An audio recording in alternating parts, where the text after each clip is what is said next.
नमस्कार दोस्तों, आशा करता हूँ कि आप लोग अच्छे होंगे। Reservoir of synonyms and antonyms की इस वीडियो में आपका स्वागत है। इस वीडियो में वर्ड को निमोनिक्स के द्वारा याद कराने की पूरी कोशिश की जा रही है, जिसका वर्ड है, पहला वर्ड है जियोपार्डी, जिसका अर्थ होता है खतरनाक स्थिति में जिसमें लुप्त या क्षतिग्रस्त होने की संभावना हो, यानी उसकी विलुप्त होने की स्थापना, यानी किसी चीज़ की विलुप्त होने की संभावना हो, तो इसको कहते हैं जियोपार्डी। और जियोपार्डी को याद करने के लिए हमारे पास यह एक ट्रिक है, जिसे आप देखिए, जियो लिखा है, यहाँ पर देखिए लिखा है जियो, और यहाँ पर लिखा है पर, जियो पर, और लिखा है दया। तो हमें क्या करना चाहिए? जियो पर दया करनी चाहिए। हमें जियो पर दया करनी चाहिए, नहीं तो वह एक दिन ऐसी स्थिति यानी संकट की स्थिति में चले जाएंगे, यानी लुप्त होने की स्थिति में चले जाएंगे। यानी ये जीव हैं और हमें क्या करनी चाहिए? जियो पर दया करनी चाहिए। जियो पर दया करनी चाहिए, नहीं तो यह क्या होंगे? एक दिन विलुप्त होने की स्थिति में पहुंच जाएंगे, यानी समाप्त होने की स्थिति में पहुंच जाएंगे। तो इसलिए हमें क्या करना है? जियो पर दया करनी चाहिए। तो इसका अर्थ हो जाएगा कि जियो पर दया मतलब होता है खतरनाक स्थिति में जिसमें लुप्त या क्षतिग्रस्त होने की संभावना हो। ठीक है दोस्तों, अब इसका अगला वर्ड देखते हैं। इसका अगला वर्ड है कर्ण एज, और इसका मतलब होता है नरसंहार। जिसका सिनोनिम्स है किलिंग और मैसेकर, और इसका एंटोनिम्स है पीस या हार्मोनी। और इसको याद करने के लिए देखिए, इसमें लिखा है कर्ण और लिखा एज, यानी कर्ण की आयु में क्या हुआ था? नरसंहार हुआ था। जब कर्ण महाभारत में थे तो उनकी आयु में बहुत सारे सैनिकों एक दूसरे से लड़ के मर जाते थे, यानी कर्ण की आयु में क्या हुआ था? नरसंहार हुआ था। यानी कर्ण, देखिए महाभारत चल रहा है, यहाँ पे एक दूसरे से लड़ लड़ के मर जा रहे थे, तो कर्ण की एज में क्या हुआ था? नरसंहार हुआ था। ठीक है दोस्तों, अब इसका अगला वर्ड देखते हैं। इसका अगला वर्ड है एम्पल। एम्पल जो एक एडजेक्टिव है, इसका अर्थ होता है प्रचुर या अधिक, यानी अधिक मात्रा में, अधिक चीज़, ज़्यादा संख्या में, यह सब होता है एम्पल जो एक एडजेक्टिव वर्ड है। और इसका सिनोनिम्स होता है एबंडेंट और प्लेंटीफुल, और इसका एंटोनिम होता है स्कैंटी और स्पेयर। और इसको हम याद कराने वाले टेम्पल की मदद से। देखिए यहाँ लिखा एम्पल और लिखा टेम्पल। देखिए टेम्पल में ही एम्पल छुपा हुआ है। टेम्पल में क्या हुआ है? एम्पल छुपा हुआ है। तो इसको आप एम्पल को टेम्पल पढ़ें, और जानते कि भारत में टेम्पल की मात्रा बहुत ही अधिक संख्या में, यानी प्रचुर मात्रा में है।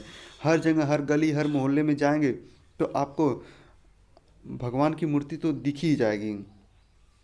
तो जो है भारत में क्या है? टेम्पल की मात्रा टेम्पल है, टेम्पल की मात्रा एम्पल है, यानी टेम्पल की मात्रा एम्पल है।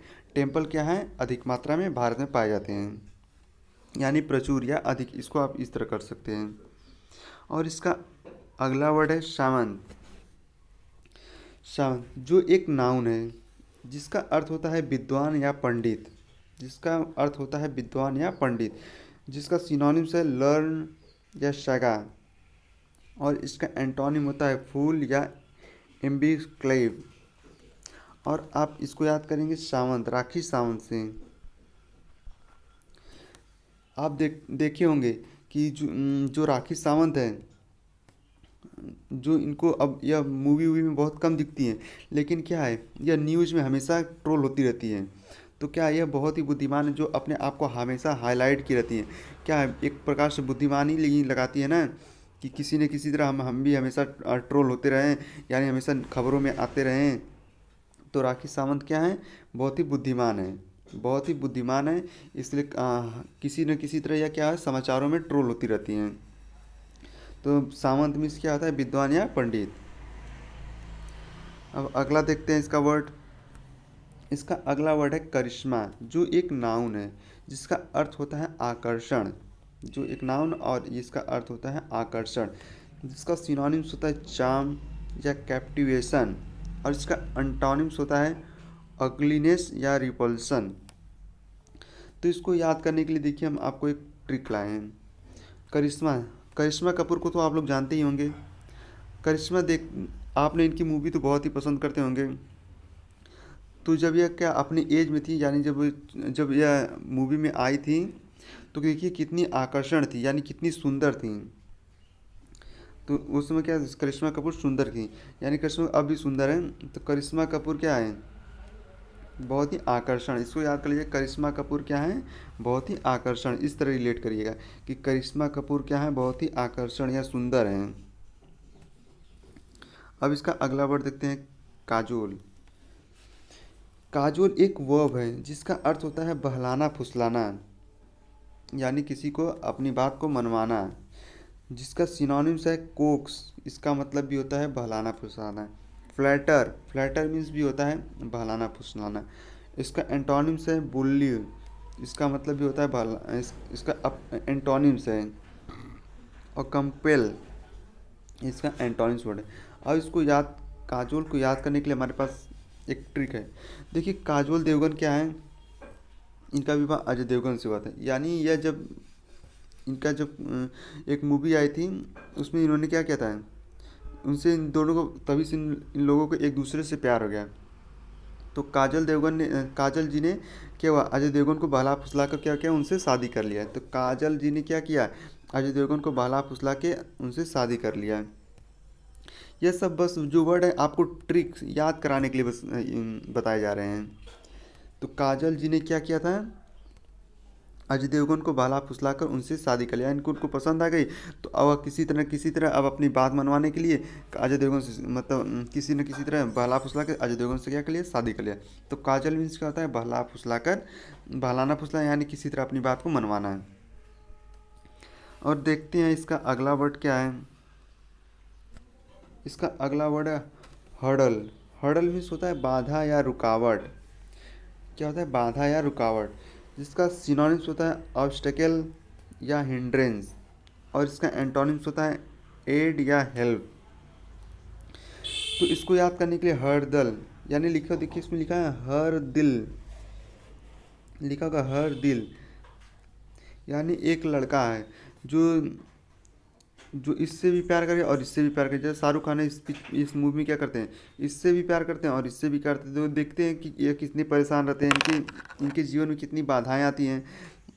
तो इस तरह से याद कर सकते हैं इसको कि जो हर दिल, यानी सभी लोग से, जैसे इससे भी प्यार करेगा। जैसे एक बॉयफ्रेंड है, 2 गर्लफ्रेंड 3 गर्लफ्रेंड रखता है, देखिए कितना परेशान रहता है, उसके सारे काम रुकते होंगे। इसलिए जो हर दिल प्यार करेगा वो क्या होगा, उसके में बाधा या रुकावट आएगी। नहीं तो इसको आप इस तरह भी याद कर सकते हैं, यानी जो एक नेता है, कभी इस दल कभी उस दल, यानी कभी इस दल में कूदेगा कभी उस दल में कूदेगा, तो कभी क्या होगा, इलेक्शन जीत ही नहीं पाएगा। यानी क्या होगा, कभी इलेक्शन, यानी एक नेता को क्या रहना चाहिए, स्थिर रहना चाहिए। लेकिन क्या, ये इस दल से उस दल में कूदता रहेगा, यानी हर दल में कूदेगा, तो क्या उसकी उसकी जो है इमेज में क्या होगी, बाधा या रुकावट आएगी। यानी वो कभी इलेक्शन को कभी कम्पिटिट ही नहीं कर पाएगा, यानी जीत ही नहीं पाएगा। इस तरह दो निमोनिक्स बता दिए आपको हमने। यानी इस तरह से, यानी जो है एक हर दिल से प्यार करेगा, यानी इससे भी और इससे भी प्यार करेगा, यानी हर दिल, यानी एक लड़का जो 2 या 3 बॉयफ्रेंड गर्लफ्रेंड पटाया होगा, उसकी भी देखिए कितनी रुकावट, कितनी उसको झंझट झेलना पड़ता है। नहीं तो हर दिल यानी हर दल, वो नेता जो हर दल में कूदते रहते हैं, उनके देखिए उनके कैरियर में कितनी रुकावटें आती हैं, कितनी बाधाएं आती हैं। तो हर दल में होता है बाधा या रुकावट। अब इसका अगला वर्ड देखते हैं, जो एक लूसिड है, लूसिड लिखा है, और यह एक एडजेक्टिव है जिसका अर्थ है समझने में स्पष्ट, यानी समझने में स्पष्ट, जिसका सिनोनिम्स है इंटेलिजिबल, इंटेलिजिबल या ऑब्वियस, इंटेलिजिबल या ऑब्वियस। और जिसका एंटोनिम्स है कंफ्यूजिंग या एम्बिग्यूअस। ठीक दोस्तों, इसका सिनोनिम्स है इंटेलिजिबल और ऑब्वियस, और इसका एंटोनिम्स है कंफ्यूजिंग या एम्बिगुअस। एंटोनिम्स मीन्स इसका उल्टा और सिनोनिम्स मीन्स इसके समान। तो लूसिड को याद करने के लिए देखिए इसमें लिखा है लूसी। आपने एक मूवी देखा होगा लूसी, ये मूवी है लूसी। ये मूवी बहुत ही अच्छी है। इसमें क्या करता है, देखता है फ्यूचर को दिखाता है। आप इसमें जो लड़की रहती है फ्यूचर को बहुत ही स्पष्ट तरीके से देख सकती है। यानी ये फ्यूचर को बहुत ही स्पष्ट तरीके से देख सकती है। तो इस मूवी में यही दिख स्पष्ट, यानी लूसी मूवी में यही स्पष्ट रूप से दिखाया, यानी एकदम अच्छे से दिखाया गया है कि यह क्या है, फ्यूचर को बहुत ही अच्छे तरीके से देख सकती है। तो लूसी मूवी में क्या है, फ्यूचर, ये लड़की कहती है फ्यूचर को समझती है, यानी फ्यूचर को बहुत ही अच्छे से देख सकती है। तो लूसी मूवी में क्या करती है लड़की, लूसी मूवी में यह फ्यूचर को बहुत ही स्पष्ट तरीके से समझ सकती है, देख सकती है। तो लूसी मीन्स क्या होता है, समझने में स्पष्ट।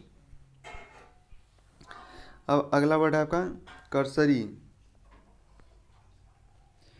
अगला वर्ड है आपका कर्सरी। कर्सरी जो एक एडजेक्टिव है और इसका अर्थ होता है सरसरी, यानी सरसरी अगर हम कहें तो यानी बहुत ही झटके में देखना है, झटके में देखना, हटा देना है, बहुत ही तेज़ी तेज़ी से देखना है, उसको हटा देना है, बहुत ही तेज़ी से देखना है, लगे कि गौर ही ना करना। और इसका सिनोनिम्स होता है ब्रीफ या हैस्टी, और इसका एंटोनिम्स होता है थ्रू या केयरफुल, थ्रू या केयरफुल। आप इसको याद ऐसे कर सकते हैं, जैसे डॉक्टर लोग को देखे होंगे आप लोग, अगर आपने कभी आपका हाथ पैर टूटा होगा तो आप लोग नहीं तो किसी भी हॉस्पिटल में गए होंगे तो देखा होगा कि जब कोई मरीज जब डॉक्टर को अपना एक्सरे दिखाता है तो वो डॉक्टर क्या करते हैं, एक्सरे को बस एक झलक देखते हैं और उसको क्या करते हैं, दे देते हैं। तो या क्या बहुत ही सरसरी निगाह से देखते हैं, यानी बहुत ही तेज़ी से देखते हैं, यानी बहुत ही तेज़ी से देखते हैं। कर्सरी में क्या आता है कि बहुत ही सरसरी, यानी बहुत ही तेज़ी से देखना है, बहुत ही तेज़ी से देखना है। अब इसका अगला वर्ड है आपके पास ट्रांजिटरी। ट्रांजिटरी, ट्रांजिटरी जो एक एडजेक्टिव है, ट्रांजिटरी जो एक एडजेक्टिव है जिसका मतलब होता है क्षणिक, जिसका मतलब होता है क्षणिक। यह इसका सिनोनिम्स है फ्लीटिंग या टेम्परेरी, फ्लीटिंग या टेम्परेरी। और इसका एंटोनिम्स होता है पर्टिटुअल, पर्टिटुअल या इटर्नल। क्षणिक यानी बहुत ही कम समय के लिए, क्षणिक यानी बहुत ही कम समय के लिए। ट्रांस, इसमें आप इसको देखिए लिखा है ट्रांस, यानी ट्रेन्स, ट्रेन्स लिखा है यहाँ पे देखिए, ट्रेन्स का इमेज भी बना है, ट्रेन्स। और आप लोग देखते हो कि जो बड़े बड़े स्टेशन हैं, बड़े बड़े स्टेशन यानी जो और एक्सप्रेस वे ट्रेन जिस पे आती हैं, बड़े बड़े स्टेशनों बड़े बड़े जो एक्सप्रेस ट्रेनें हैं छोटे छोटे स्टेशनों पे, यानी मान लीजिए छोटा स्टेशन है और छोटे स्टेशन पे जो बड़ी बड़ी ट्रेनें होती हैं क्या होती है, बहुत ही क्षण भर के रुकती हैं। यानी जहाँ से आप आते हो, मान लीजिए आपका घर गांव एरिया में है और गांव एरिया में आपका छोटा सा स्टेशन होगा, वहाँ पे देखेंगे जो एक्सप्रेस वे ट्रेनें आती हैं बहुत ही क्षण भर के लिए रुकती हैं। तो ट्रांजिटरी मीन्स क्या होता है, क्षणिक। ट्रांजिटरी मीन्स क्या होता है, क्षणिक, यानी बहुत ही कम समय के लिए वहाँ पे उसका रुकना है। तो इसको ट्रेन से याद कर सकते हैं। ट्रेन क्या होती है, बड़े स्टेशनों पर बहुत ही देरी के लिए रुकती हैं और छोटे स्टेशनों पर बहुत ही क्षण भर के लिए रुकती हैं। और एक्सोडस, एक्सोडस जो एक नाउन है, एक्सोडस क्या है, एक नाउन है जिसका अर्थ होता है सामूहिक प्रस्थान। एक्सोडस में सामूहिक प्रस्थान यानी एक साथ कहीं से पलायन करना, एक साथ कहीं से पलायन करना, जिसका सिनोनिम्स है माइग्रेशन, माइग्रेशन या डिपार्चर। और इसका एंटोनिम्स है एवेंट या अराइवल। आप इसको इस इमेज में देखिए, एक्सोडस, इसमें लिखा है एक्सोडस, 110, 110 लिखा है ना, 110। आप इसको इस तरह देखिए, इसमें लिखा है 110, 110, 110, 110 लिखा है इसमें। इसमें देखिए शादी विवाह का माहौल भी चल रहा है। शादी विवाह के माहौल में देखेंगे जो सुबह एक प्रथा होती है कि सुबह सबको क्या कहता है, 5 या 6 लोग को बैठाकर उनको दही कुछ दही गुड़ कराया जाता है। और इसमें दही गुड़ कराने के बाद क्या होता है, उनको पैसा दिया जाता है। पहले तो बस 10 रुपये दिए जाते थे, यानी पहले के ज़माने में, लेकिन ज़माना बदल रहा है तो ज़माना बदलने का अब उसका भी रेट बढ़ रहा है। तो अब क्या दिया जा रहा है, 110 रुपये दिया जा रहा है, यानी क्या दिया जा रहा है, अब 110 दिया जा रहा है।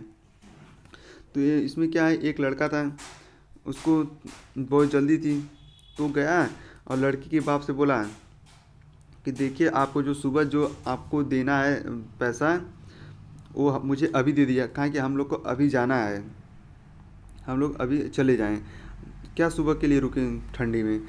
तो क्या बोला, जो लड़का की तरफ से जो सुबह दही गुड़ करने के लिए बैठा था लड़का, वो सब जाएं और लड़की के बाप से बोले कि जो आपको सुबह दही गुड़ पे जो पैसा देना है वो आप हमें अभी दे दीजिए और हम अभी चले जाएं, अभी रात को गाड़ी जा रही है और हम इसी पे अभी बैठ के चले जाएं। तो 110 मीन्स क्या होता है कि आप हमें अभी 110 रुपये दे दीजिए और हम अभी सभी लोग चले जाएं, क्या सुबह के लिए रुकें, वेट करें। तो 110 का मतलब होता है सामूहिक प्रस्थान। अब इसका अगला वर्ड है चेरी। चेरी जो एक एडजेक्टिव है जिसका अर्थ होता है सतर्क और सावधान। चेरी एक एडजेक्टिव है जिसका अर्थ होता है सतर्क और सावधान। सिनोनिम्स है वेरी और केयरफुल। एंटोनिम्स है हीडलेस और रेकलेस।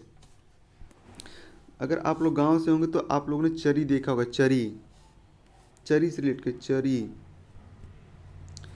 चरी यानी जो काट काट के गायों को खिलाया जाता है, यानी जानवरों को खिलाया जाता है। चरी जो क्या होता है, काट के, चरी जो काट के गायों को भैंसों को खिलाया जाता है।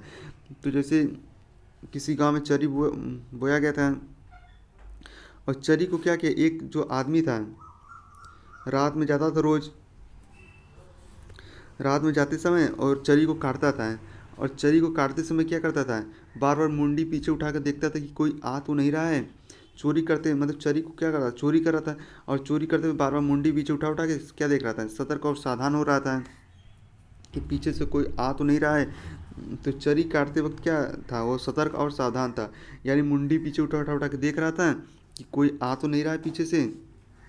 तो जो आदमी था चरी काटते वक्त क्या था, बहुत ही सतर्क और सावधान था। ठीक है दोस्तों, अब इसका अगला वर्ड देखते हैं, अब्रिज। अब्रिज जो एक वर्ब है जिसका मतलब होता है संक्षिप्त करना, जिसका मतलब होता है संक्षिप्त करना, और इसका सिनोनिम से एरिविएट या कर्टेल, और एंटोनिम से लेंथन या एक्सपेंड।